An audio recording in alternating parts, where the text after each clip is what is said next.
দেশব্যাপী জুলাই আন্দোলনের দ্বিতীয় বর্ষপূর্তি পালন করা হচ্ছে। গত রাতে আমরা দেখেছি শহীদ মিনারে ছাত্রদলের বড় অনুষ্ঠান, মোমবাতি প্রজ্বলনের অনুষ্ঠান। ছাত্রদল ৩৬ দিনব্যাপী কর্মসূচি পালন করবে, এনসিপি করবে, জামাত করবে।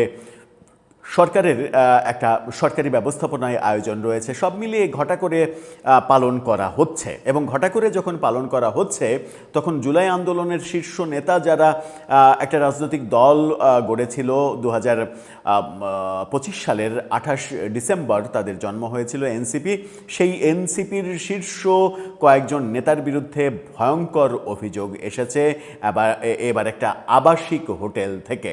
হ্যাঁ, অভিযোগে বলা হয়েছে দীর্ঘদিন সেই হোটেলের 2টা রুম তারা ব্যবহার করেছে, থেকেছে, মাসের পর মাস সেখানে মজমাস্তি করেছে এবং সেই হোটেলের 1টি টাকা ভাড়া না দিয়ে সেখান থেকে তারা ভেগেছে। এরকম অভিযোগ মানে কি বলা যায়, এই যে অভিযোগগুলো আসছে, যে অভিযোগের প্রেক্ষিতে আবার এনসিপির আহ্বায়ক বলছেন যে তদন্ত করে দেখা হবে। এই অভিযোগগুলো কি বলছে, কি বার্তা দিচ্ছে? প্রফেসর ইউনূসের আমলে যে নৈরাজ্যকর পরিস্থিতির জন্ম হয়েছিল, বিশেষ করে মবের সংস্কৃতি যেটাতে তারা পৃষ্ঠপোষকতা দিয়েছিলেন, এই মুহূর্তে প্রফেসর ইউনূস সরকার যাওয়ার পরে, যদিও এই ইতিহাসটা প্রফেসর ইউনূস সরকারের আমল থেকেই শুরু হয়েছে, নতুন সরকার এসেছে, তারপরেও তাদের এ ধরনের কর্মকাণ্ডের লাগাম টানা যাচ্ছে না কেন? তারা কি এখনো মনে করছে যে ইউনূসীয় যুগই এখনো রয়েছে? চলুন এই ভয়ঙ্কর অভিযোগ জুলাই আন্দোলনের দ্বিতীয় বর্ষ পূর্তিতে যেটা আসছে, সেই ভয়ঙ্কর অভিযোগটা কালবেলার রিপোর্টটা একটু বুঝে ওঠার চেষ্টা করি। এই ভিডিওতে থাকবেন পলিটিক্স টিভির নিয়মিত আয়োজনে।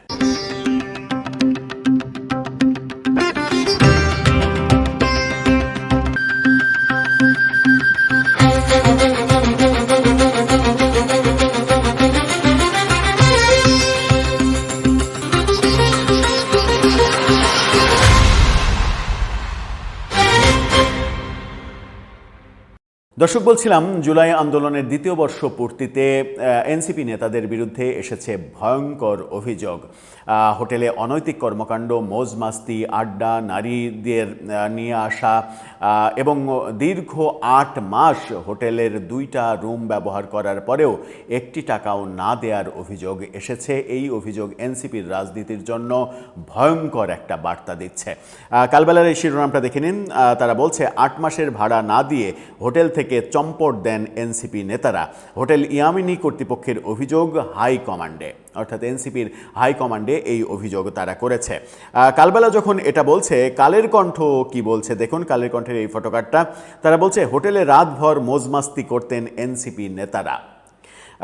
মানে এই যে ল্যাঙ্গুয়েজগুলো দিয়ে তাদের নিয়ে নিউজ হচ্ছে, সেই ল্যাঙ্গুয়েজগুলোই ভয়ঙ্কর রকমের বিপজ্জনক এনসিপির রাজনীতির জন্য। কি বলছে চলুন কালবেলার ভিতরে যাই।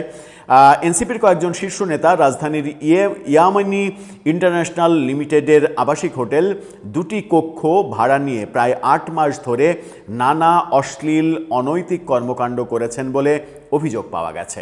অশ্লীল, অনৈতিক। হোটেলের সেই 2টি রুমে রাতভর মজমাস্তিতে যোগ দিতেন এনসিপির আরও কয়েক ডজন নেতা। সেখানে দিনরাত অবাধ আনাগোনা ছিল নারীদের, এমনকি হোটেল ভাড়া পরিশোধ না করে চলে যান তারা, এমন অভিযোগও করেছে হোটেল কর্তৃপক্ষ। কারা তারা যারা যেতেন? এনসিপির শীর্ষ নেতারাও কি ওটাকে একটা মানে ডিস্কো সেন্টার হিসেবে ব্যবহার করতেন? নামগুলো এসেছে কিনা চলুন একটু ভেতরে যায়। হোটেল কর্তৃপক্ষের দেওয়া তথ্য অনুযায়ী এনসিপির ওই 5 নেতা যারা এটা ভাড়া নিয়েছিলেন, সেই 5 নেতা হলেন ইঞ্জিনিয়ার SM শাহরিয়ার, সাদেক মির্জা, মিরাসাত হোসেন হিমেল, শাখাওয়াত হোসেন এবং তাওসিফ। এর মধ্যে ইঞ্জিনিয়ার SM শাহরিয়ার ঢাকা মহানগর দক্ষিণ শাখার সদস্য সচিব, অনেক বড় নেতা, ঢাকা দক্ষিণের সদস্য সচিব অর্থাৎ সেক্রেটারি, বিশাল নেতা কিন্তু তিনি। বাকিরাও দক্ষিণ কমিটিতে বিভিন্ন পদ পদবিতে রয়েছেন। শাহরিয়ারের বিরুদ্ধে 5 আগস্টের আগে ছাত্রলীগের সক্রিয় রাজনীতিতে যুক্ত থাকার অভিযোগ রয়েছে। এনসিপির কোন নেতার বিরুদ্ধেই এই অভিযোগ নেই, এটা তো একেবারে ওপেন সিক্রেট। ছাত্রলীগের মানে ভেতরে লুকিয়েছিলেন, ঘাপটি মেরেছিলেন, গুপ্ত ছিলেন, পরবর্তীতে বড় বড় মানে বীর হয়েছেন, যোদ্ধা হয়েছেন, নানা রকম ব্যাপার আমরা দেখেছি। এমনকি তিনি ছিলেন স্থানীয় এমপির ঘনিষ্ঠজন। গণ অভ্যুত্থান পরবর্তী সময়ে তিনি রাজনৈতিক অবস্থান পরিবর্তন করে আন্দোলনকারীদের সঙ্গে যুক্ত হন।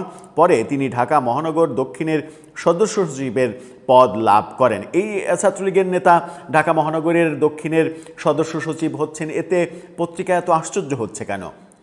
সার্জিস আলম মানে উত্তরাঞ্চলের মুখ্য সমন্বয়ক, তিনি তো ছাত্রলীগ করতেন। হাসনাত আবদুল্লাহ দক্ষিণাঞ্চলের মুখ্য সমন্বয়ক, তিনি ছাত্রলীগ করতেন এবং মানে ছাত্রলীগের সময়ে বঙ্গবন্ধুকে নিয়ে বিশেষ লেখা, এটা ওটা বিভিন্ন কিছু আমরা ডকুমেন্টস পাই, এই ব্যাপারগুলো তো আমরা দেখছি। শাহরিয়ারের বাবাও ছিলেন পতিত সরকারের যাত্রাবাড়ি এলাকার এমপি কাজী মনিরুল ইসলাম মনুর বিশেষ সহকারী। তার বাবাও এমপির পিএস ছিলেন। খুবই ভালো। কালবেলার হাতে আসা নথিপত্র এবং ভিডিও বিশ্লেষণ করে দেখা যায় এনসিপির 5 নেতার কাছে রাজধানীর বঙ্গবন্ধু এভিনিউ এলাকার আবাসিক হোটেল ইয়ামেনি ইন্টারন্যাশনাল লিমিটেডের প্রায় 11,93,200 টাকা হোটেল বকেয়া রয়েছে। 12 লাখ টাকা হোটেল বাকি। ভাড়া নেওয়া রুমে নারীদের অবাধ যাতায়াত করতেও দেখা যায়। এ বিষয়ে দলটির আহ্বায়ক নাহিদ ইসলামের কাছে লিখিত অভিযোগ দিয়েছেন হোটেল কর্তৃপক্ষ। হোটেলটির মহাব্যবস্থাপক খন্দকার রুহুল আমিনের স্বাক্ষরে এই অভিযোগ দেওয়া হয়। অভিযোগ অনুযায়ী এই 5 নেতার নেতৃত্বে কয়েক ডজন নেতা সেখানে নিয়মিত রাত্রি যাপন করতেন। পাশাপাশি নারীদের আনাগোনা, নানা ধরনের অশ্লীল কর্মকাণ্ডে জড়িত থাকারও অভিযোগ রয়েছে তাদের বিরুদ্ধে। অভিযোগপত্রে বলা হয়, ফ্যাসিস্ট সরকারের পতনের পর এনসিপির কয়েকজন সমন্বয়ক আওয়ামী লীগ কার্যালয় সংস্কারের কথা জানিয়ে হোটেলটিতে অবস্থান নেন। পরে তারা 2025 সালের 25 জুলাই থেকে 26 সালের 12 ফেব্রুয়ারি পর্যন্ত 8 মাস হোটেলের 725 ও 727 নম্বর কক্ষ দুটি ব্যবহার করেন। হোটেল কর্তৃপক্ষের দাবি, প্রতিটি কক্ষের দৈনিক ভাড়া ছিল 3,000 টাকা। সেই হিসেবে 2 কক্ষের মোট ভাড়া দাঁড়ায় 11,93,200 টাকা। বুকিংয়ের সময় তারা 10,000 টাকা অগ্রিম পরিশোধ করলেও পরবর্তী সময়ে বাকি অর্থ পরিশোধ করেননি। 10,000 টাকায় 12 লাখ টাকার মানে বেনিফিট নিয়েছে তারা।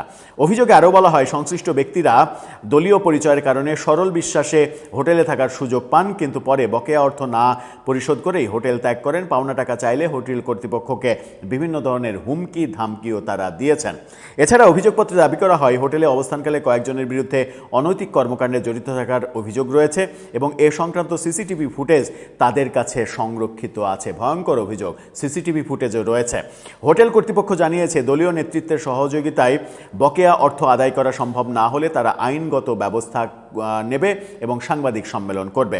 অভিযোগপত্রে যাদের নাম উল্লেখ রয়েছে তারা হলেন, আগেই বলেছি 5 নেতার নাম রয়েছে, আরও কয়েক ডজন নেতা সেখানে অবস্থান করার তথ্য জানতে চাইলে হোটেল কর্তৃপক্ষ জানান যে এনসিপি নেতারা হোটেলের 2টি কক্ষ ভাড়া নিয়ে 8 মাস ছিলেন, 10,000 টাকা দিয়েছেন, 12 লাখ টাকা বিল, বাকি টাকা দেননি।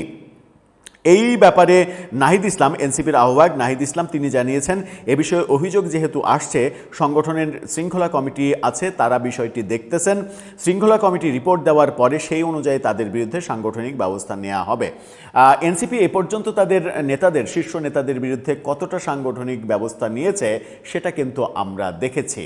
ওই সরোয়ার তুষার, ওই হান্নান মাসুদ, এই ব্যাপারগুলো তো আমরা দেখেছি। বহু অভিযোগ, আরও অনেকের বিরুদ্ধে বহু অভিযোগ এসেছে, কিন্তু সেই অভিযোগগুলো তারা কতটা কাজে লাগিয়েছে, এমনকি নারী হেনস্থার অভিযোগেও এনসিপি যে কোনো ব্যবস্থা নেয়নি শেষ পর্যন্ত, সেই নারীকে কিংবা নারীদেরকেই দল ছাড়তে হয়েছে, সেরকম দৃশ্যও আমরা দেখেছি। এগুলো কি এনসিপির রাজনীতির জন্য ভালো কিছু হচ্ছে? কিংবা জুলাই আন্দোলনের ঘটা করে যখন 2য় বর্ষপূর্তি পালন করা হচ্ছে, তখন জুলাই যোদ্ধাদের বিরুদ্ধে এই যে বল প্রয়োগ, অনৈতিক কর্মকাণ্ড, অন্যের টাকা মেরে দেওয়া, এই ঘটনাগুলো কি বলছে যে তারা নতুন রাজনৈতিক বন্দোবস্ত আমাদের দিচ্ছে? দর্শক, আপনার কাছে কি মনে হয়? আপনার মতামত জানিয়ে লিখতে পারেন আমাদের কমেন্ট বক্সে।